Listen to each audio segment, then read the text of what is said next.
इस मूवी के स्टार्ट में हम एक फेमस पॉलिटिशियन को देखते हैं। उस पॉलिटिशियन का नाम मियोंग था। मियोंग अभी अभी विदेश से वापस लौटा था। यहाँ वो थोड़ा कंफ्यूज लग रहा था क्योंकि वो थोड़े से लोग जो उसे वेलकम करने आए थे वो उसके कोलीग्स थे। तभी उसे अपनी वाइफ का मैसेज मिलता है जो कि इस टाइम किसी मुश्किल में थी और उसे वेलकम करने एयरपोर्ट नहीं आ सकती थी। इसलिए मियोंग फौरन से घर के लिए भागता है। वो जब घर पहुँचता है तो उसे अपने गैराज में कुछ गड़बड़ का एहसास होता है। मियोंग अंदर आता है तो वो ये देख के शॉक हो जाता है कि उसकी पत्नी गाड़ी से खून के धब्बे धो रही थी, जबकि वहाँ एक डेड बॉडी भी थी। वो इसके बारे में अपनी वाइफ से पूछता है जो कि उसे बताती है कि उसके बेटे ने किसी को मार डाला है और उन्हें कुछ भी पता नहीं था कि वो डेड बॉडी किसकी थी। मियोंग अपने बेटे यूहान से इसके बारे में पूछता है। यूहान बताता है कि कोई अचानक से रोड क्रॉस करने वाला था कि गलती से उसका एक्सीडेंट हो गया। पहले तो वो उसे हॉस्पिटल ले जाना चाहता था, लेकिन पैनिक होने के कारण वो उसे अपने घर ले आया था। मियोंग उससे पूछता है कि क्या किसी ने ये सब कुछ होते हुए देखा था। यूहान बताता है कि नहीं। मियोंग उससे कहता है कि सबसे अच्छा डिसीजन ये होगा कि वो खुद को पुलिस के हवाले कर दे और अगर वो लकी हुआ तो प्रोबेशन पे बाहर आ जाएगा। मियोंग उसे बताता है कि वो बॉडी को तो छुपा देंगे लेकिन ये उनके लिए जीवन भर बोझ रहेगा, पर फिर भी यूहान खुद को पुलिस के हवाले करने से इनकार कर देता है। वो ये कहकर वहाँ से चला जाता है कि जो गाड़ी वो चला रहा था वो असल में मियोंग की गाड़ी थी, इसलिए उसके पिता को ही इस सब की रिस्पॉन्सिबिलिटी लेनी थी। ये सुनने के बाद मियोंग डेड बॉडी को गाड़ी में डालता है और उसे क्राइम सीन पे छोड़ देता है। अगले दिन जोंग नाम के आदमी को पुलिस कांटेक्ट करके बुलाती है ताकि वो बॉडी को आइडेंटिफाई कर सके। जोंग को यकीन नहीं आ रहा था क्योंकि उसका बेटा तो अपनी वाइफ के साथ हनीमून पे था, लेकिन उस डेड बॉडी को देखते ही वो कोलैप्स हो जाता है। इसी दौरान यूहान ने खुद को पुलिस के हवाले कर दिया था। मियोंग इसके लिए पब्लिक में आके अपोलोजाइज करता है, खासतौर पे विक्टिम की फैमिली से। वो चाहता था कि जो कुछ उसके बेटे ने किया है वो उसकी रिस्पॉन्सिबिलिटी भी एक्सेप्ट करे। प्रेस कॉन्फ्रेंस के बाद मियोंग का सेक्रेटरी उसे बताता है कि मरने वाला आदमी मेंटली डिसेबल था, जबकि उसका क्रिमिनल रिकॉर्ड भी था और ये सब कुछ वो यूहान के ट्रायल के दौरान उसे डिफेंड करने के लिए यूज कर सकते थे। तभी मियोंग विक्टिम की फैमिली से मिलता है जो कि यहाँ उससे अपनी बहू के बारे में पूछता है क्योंकि उसका बेटा हनीमून पे उनकी बहू के साथ था। लेकिन ये सुनकर यूहान स्माइल करने लगता है, जिसकी वजह से जोंग को गुस्सा आता है और वो यूहान को थप्पड़ मार देता है। इसलिए यूहान को फौरन से पुलिस स्टेशन ले जाया जाता है। जोंग इस दौरान मुसलसल अपनी बहू के बारे में पूछ रहा था। यहाँ मियोंग को भी रियलाइज हो चुका था कि ये केस इतना भी सिंपल नहीं है जितना वो समझ रहा था। वो घर आके अपने घर की सीसीटीवी फुटेज चेक करता है। यूहान जब जोंग के बेटे को घर लाया था तो उस टाइम वो जिंदा था और हेल्प मांगते हुए उसकी सांसें खत्म होने के करीब थी। लेकिन मियोंग की वाइफ जो कि डरी हुई थी वो हेल्प करने की बजाय वहाँ से भाग जाती है। वो इसके बारे में अपनी वाइफ से पूछता है जो कि रूखेपन से जवाब देते हुए कहती है कि वो नहीं जानती। मियोंग उससे कहता है कि एक अकेला गवाह उनकी लाइफ बर्बाद कर सकता है। यहाँ पहुँचने तक वो आदमी जिंदा था, जबकि ऑटोप्सी रिपोर्ट से डेथ का टाइम भी पता चल सकता था। उसकी वाइफ इसके लिए उसे ही दोषी ठहराती है क्योंकि उन्हें पहले ही उस बॉडी को दफना देना चाहिए था, जिससे वो इस सिचुएशन को खराब होने से बचा सकते थे। दूसरी तरफ जोंग और एक पुलिस ऑफिसर किम इन्वेस्टिगेशन के लिए एक होटल के कमरे में आते हैं जहाँ जोंग का बेटा और उसकी बहू उस रात ठहरे हुए थे जिस रात उसकी डेथ हुई थी।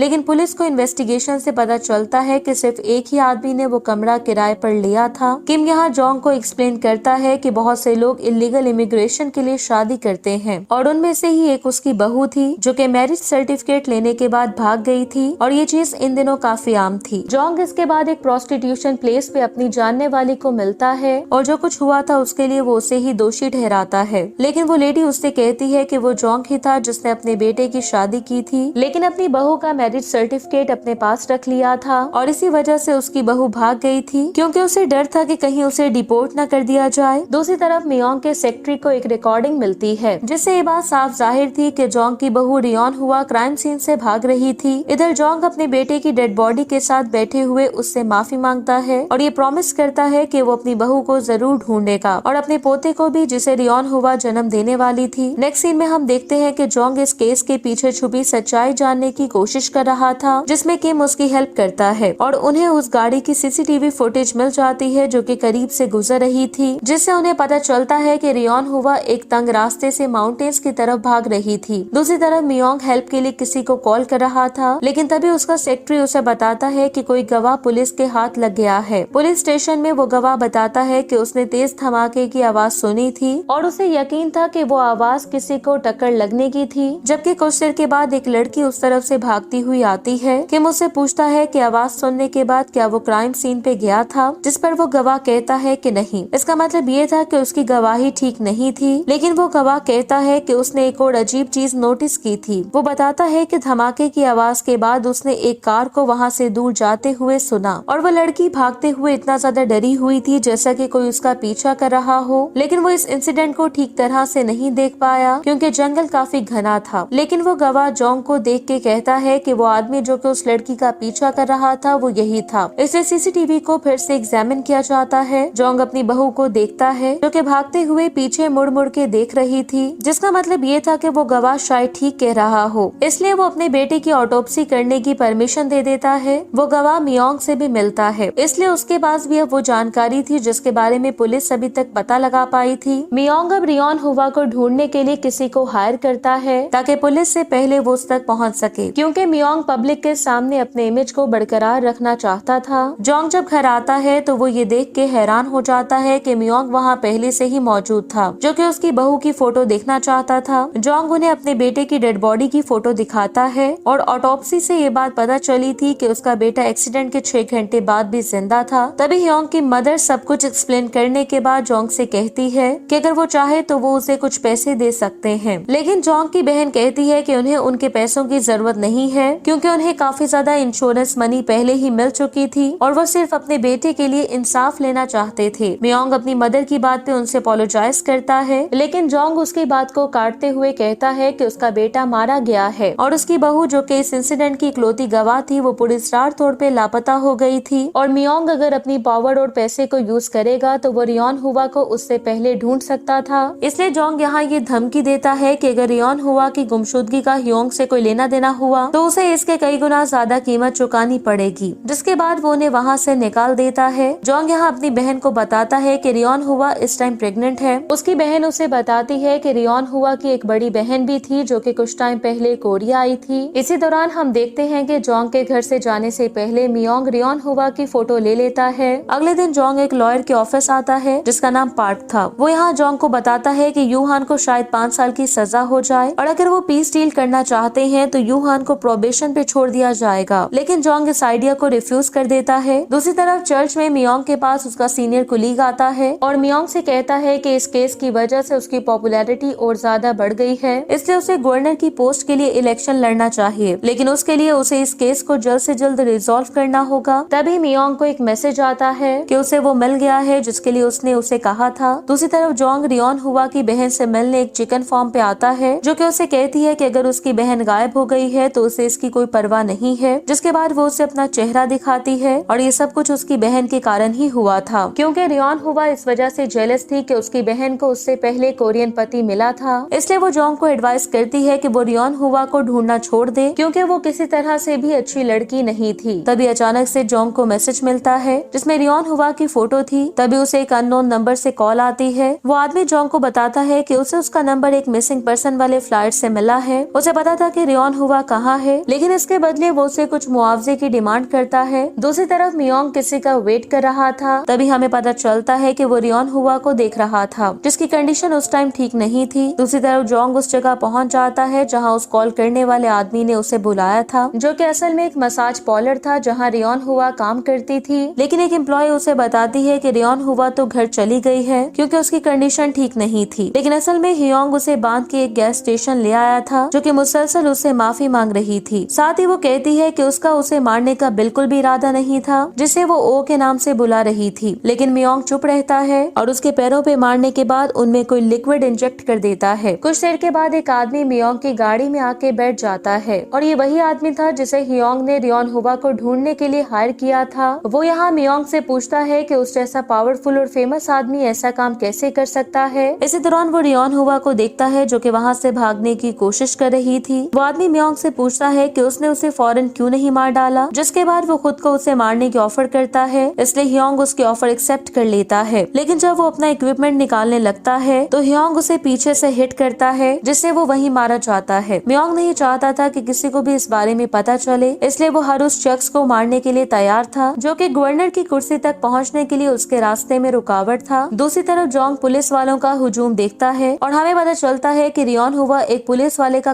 कान काट रही थी ताकि वो वहाँ से भाग सके, लेकिन रियोन को पकड़ के हॉस्पिटल लाया जाता है। रियोन हुआ की जब आंख खुलती है तो वो काफी ज्यादा डरी हुई थी, लेकिन जोंग उसे काम डाउन करने की कोशिश करता है और आखिरकार वो उसे बताती है कि उस दिन वो अपने हस्बैंड को ढूंढने की कोशिश कर रही थी, लेकिन वो उसे कहीं नहीं मिला था। जोंग उसे बताता है कि एक्सीडेंट के बाद उसके बेटे की बॉडी वाटर चैनल से मिली थी। ये सुन के रियोन हुआ कंफ्यूज हो जाती है। उसे यकीन था कि उसने अपने हस्बैंड को हर तरफ देखा था। जोंग एक बार फिर से सीसीटीवी चेक करता है और आखिर उन्हें हैरान कर देने वाली हकीकत का पता चलता है कि जिस दिन पुलिस को उसके बेटे की डेड बॉडी मिली थी उससे कुछ घंटे पहले वो वहाँ पे नहीं था। पार्क को भी इस वजह से यकीन हो जाता है कि ये एक्सीडेंट का नहीं बल्कि मर्डर का केस है, क्योंकि जोंग के बेटे को वहाँ से ले जाया गया था, लेकिन फिर कोई उसकी बॉडी उसी जगह वापस लाया था। इसी वजह से उन्हें मियोंग के घर का सर्च वारंट मिल जाता है, लेकिन वो जब वहाँ जाते हैं तो उन्हें पता चलता है कि मियोंग के घर को रेनोवेट कर दिया गया था। जिसके बाद पार्क और जोंग यूहान से मिलने जेल आते हैं। जोंग यहाँ झूठ बोलता है कि उन्हें एक गवाह मिला है जिसने यूहान को उसके बेटे को ट्रंक में डालते हुए देखा था और कुछ टाइम के बाद वो उसके बेटे की डेड बॉडी के साथ क्राइम सीन पे वापस आया था। यूहान की सजा डेथ पेनल्टी तक बढ़ सकती थी,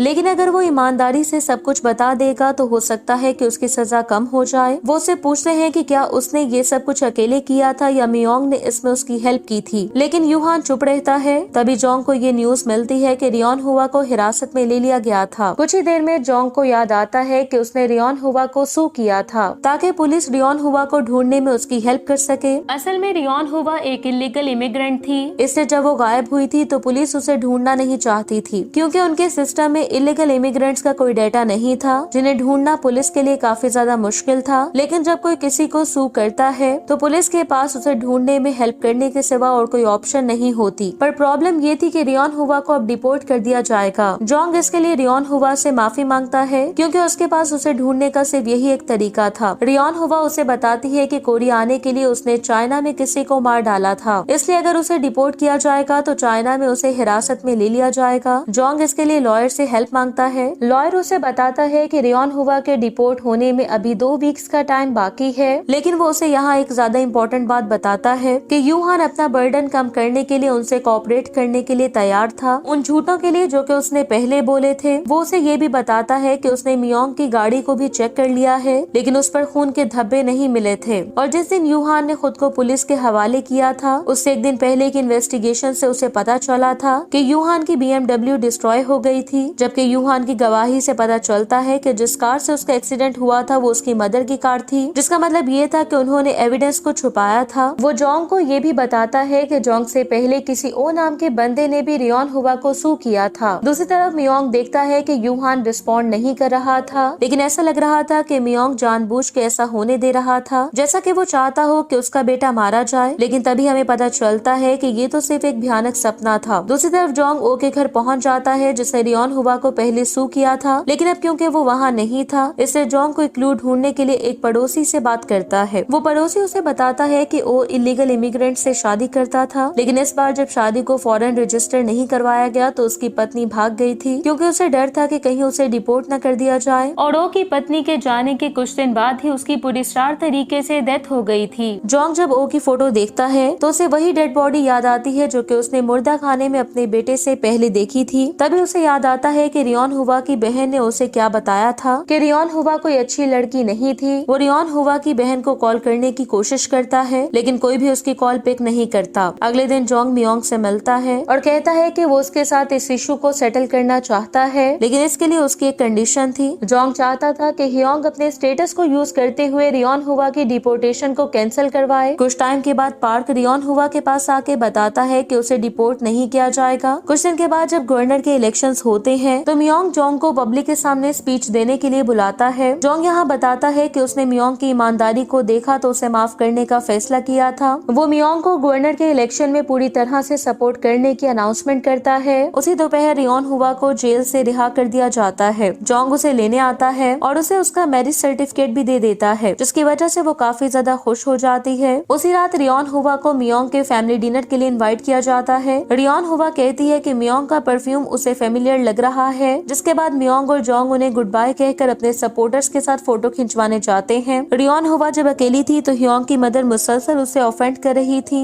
इसलिए वो जब एक साथ टॉयलेट में थे तो रियोन हुआ उसे धमकी देती है कि अगर अब उसने ऐसा कुछ कहा तो वो उसका मुंह तोड़ देगी। अगले दिन हम देखते हैं कि रियोन हुआ उस आदमी को ढूंढने की कोशिश कर रही थी जिसने उसे किडनैप किया था, क्योंकि जो कुछ उसने उसके साथ किया था वो उससे उसका बदला लेना चाहती थी। दूसरी तरफ डिटेक्टिव किम जोंग से मिलता है और उसे बताता है कि रियोन हुआ की बहन अपने पति के साथ मुर्दा हालत में मिली थी, लेकिन वो रियोन हुआ की बहन का सर कहीं नहीं ढूंढ सके थे। उन्हें शक था कि वो सर अभी भी अपराधी के पास था। जोंग को याद आता है कि इस अपराधी से तो वो सड़क पे मिला था उस दिन जब वो रियोन हुआ की बहन से मिलने उसके घर गया था। दूसरी तरफ रियोन हुआ मसाज पार्लर में अपने काम पे वापस आ गई थी और एक क्लाइंट को सर्व कर रही थी जो कि अभी अभी वहाँ आया था, और तभी हमें पता चलता है कि ये क्लाइंट वही अपराधी था जिसने उसकी बहन को मारा था। वो आदमी चाइनीज बोल रहा था। वो रियोन हुआ से कहता है कि उसने उसके लिए बॉक्स नंबर 2 तैयार किया है, जबकि पहले बॉक्स में उसकी बहन का सर था। इसी दौरान वो एक चाकू से उसे भी मारने के लिए तैयार था। हंगामे की वजह से बाहर से कोई आके दरवाजा खोलता है और ये देख के शॉक हो जाता है कि वहाँ क्या हुआ था, जिसके बाद पुलिस क्राइम सीन पे आती है। जोंग भी पैनिक होके अंदर आता है और तभी हमें पता चलता है कि जो आदमी मारा गया था वो वही अपराधी था जिसने रियोन हुआ की बहन और उसके पति को मारा था। उसने ऐसा इसलिए किया था क्योंकि वो उस आदमी का भाई था जिसे मारने के बाद रियोन हुआ चाइना से कोरिया आई थी और वो रियोन हुआ से अपने भाई का बदला लेना चाहता था।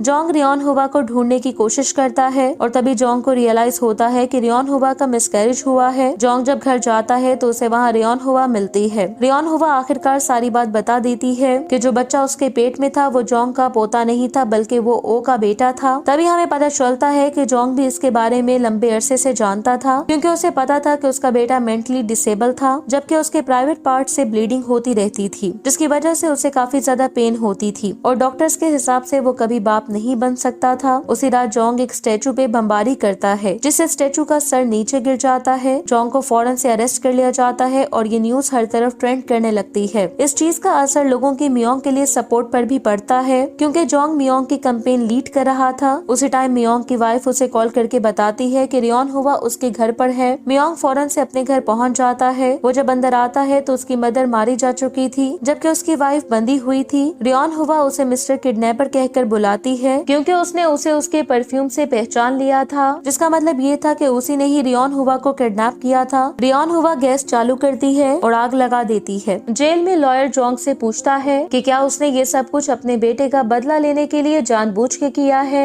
और क्या उसी ने रियोन हुआ को मियोंग को मारने के लिए भेजा था, लेकिन जोंग चुप रहता है और इसी के साथ ही ये मूवी एंड हो जाती है। Thank you so much for watching.